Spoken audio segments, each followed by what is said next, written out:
Hey y'all, welcome to day 4, immigration. We're going to be comparing Irish and Chinese immigration, and that's going to be your short answer. For homework, there's going to be a summative quiz. Do your best and do the short answer as best you can, complete answers.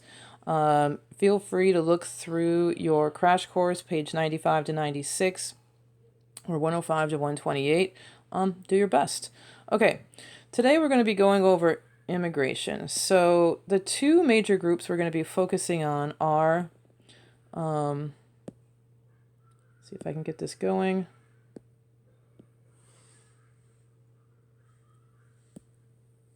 Okay, there we go. Today, those two groups are going to be the Chinese, right? And they are down here, right? Starting between 1840 and 1880s, right? And notice it ends here. And this kind of, the ending of this is going to be the Chinese exclusion. Right? And then it basically ends. And the other major group we're going to be looking at is here. So starting in the 1830s, what we see here is this massive increase in Irish immigration. So the Irish immigrants really go from the 1830s to the, and on. So this is both in the antebellum time and after the Civil War, so it's always hard to know where to put this unit. So when we talk about the Irish immigrants, one thing I want you to remember is before, and then in the 1820s, we talked about the Lowell mills, where in New England there is very little labor. And so they're trying to pull in labor from these like New England women. When the Irish immigrants come in, those Lowell mills are going to be replaced by Irish immigrants, and these people are moving into the Northeast, right? So we have a huge influx of Irish immigrants, and we have a small kind of immigration coming into the West Coast of Chinese, and we're just going to be comparing those two today. So Irish immigration, we always want to try to look at like push-pull factors for immigration, and those push-pull factors are, it's really the biggest one is the push factor. It's the potato famine in Ireland. About 1 million people died from starvation or typhus, and 2 million are going to immigrate during the famine. More than half of the population is going to leave. And this is actually encouraged by the English landlords who are there as a way to deal with the problem. So people are leaving the famine, and what is pulling them in is working in these northern cities and in industry. Many of these Irish are moving into places like New York City. And we're going to see this play out in things like what you looked at for homework, which is the New York City draft riots. And this will be like a little bit of background for that. There is a lot of anti-immigrant sentiment. Just like any other ism, nativism, right here, this is anti-immigrant. It seems very weird, but people are called natives of the soil, right? Who are natives of the soil? These are white folks. These are the people who were here, native born is what they're called. This is also known as the American Party. So the American Party is a nativist party. Its whole purpose is to stop immigration or limit immigration. It is a secret organization, and it is also known as the Know Nothing Party because when people asked about it, they said they know nothing. So you have this anti-Irish political party, which is emerging, and this is also before the Civil War in 1849. And actually, the Republicans are going to be the ones who absorb the nativist party.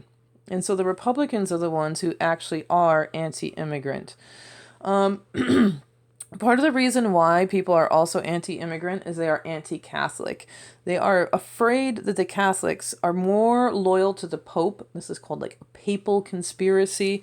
And they feel like the Catholics are trying to invade and essentially take over the country with their Catholic rule. And they are trying to deny Catholics jobs in the private sector because they feel like they are going to take over. So one other part of this, so you have kind of like a cultural bias against them because of Catholicism, but part of it is also political. So one of the things about the Irish is they are going to be absorbed into the Democratic Party. So Here you have another reason why people are against the Irish is the stereotype that they are drunks, right? And also the Germans. And so the Republicans are going to be more middle class white folks who are anti immigrant and for temperance or anti drinking. So they are taking the ballot box.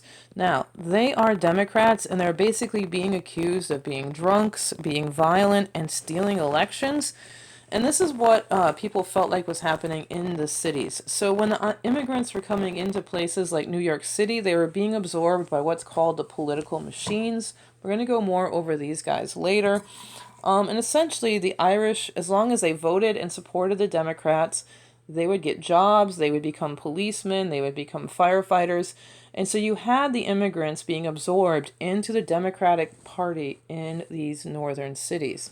Now, in these northern cities as well, though, you also have Republicans who are more like the upper class and the middle class.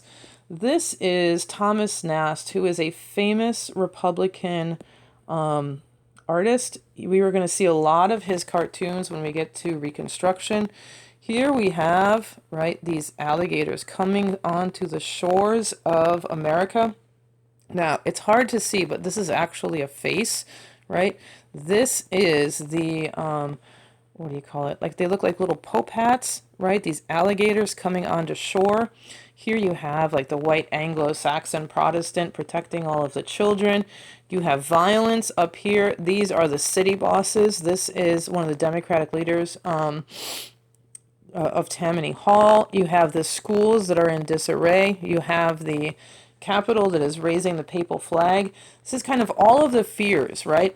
Republicans don't like Democrats because of their anti-Catholicism, because they feel like of this violence, but also because they are Republican. Remember, these immigrants are Democrat, so part of the Republican Party is going to be this nativist or anti-Irish sentiment. Now, you also have Chinese immigration in the 1820s and 1840s. They are fleeing from the Opium Wars and rebellions and peasant uprisings.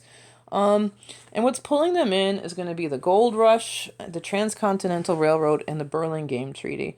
So essentially, when we went to California and before the Transcontinental Railroad, it was easier for people and corporations to get labor from Asia than it was to get people from, say, New York City.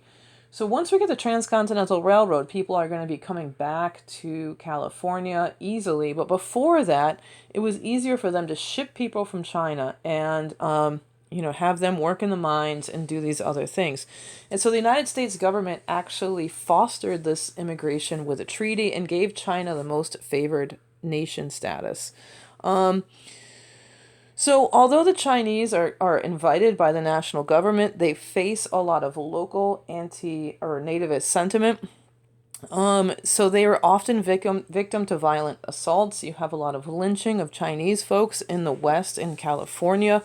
They have to essentially form their own communities to help protect themselves. They form almost their own governments to help protect themselves, and we're going to look at that in a little bit. They are ineligible for citizenship, and I think this is one of the major differences with the Irish. Whereas the Irish are going to be absorbed into the Democratic Party, they are given the right to vote, and they are what a lot of people say they become white because white male citizens can vote. The Chinese are excluded from that right from the beginning. People would also take advantage of them by roughing them up, making them pay taxes, and these other things. The other thing is that Chinese could not testify in court. So if they had any differences or legal standing that would go against the whites would always uphold the claim of the white person. This is especially problematic for mining. So there is also a nativist political party in California. This is called the Working Man's Party. And so, during this time in 1880, a lot of Irish are able to get on the Transcontinental Railroad and go to California for opportunity. Now, the Irish faced a lot of persecution in places like New York City, but when they go to California, they are going to unify together and go against the Irish.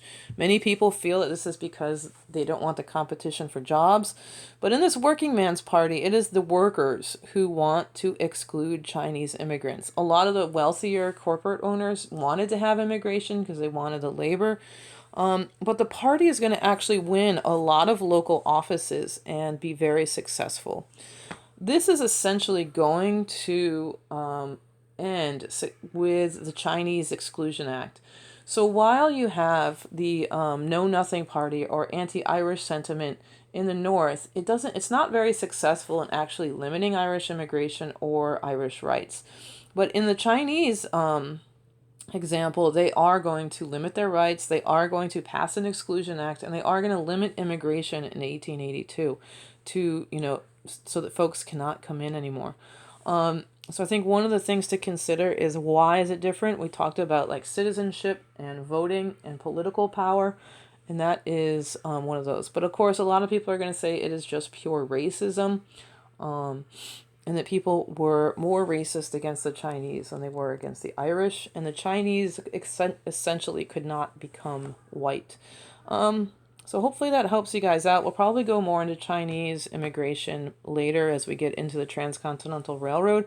All right, thanks a lot.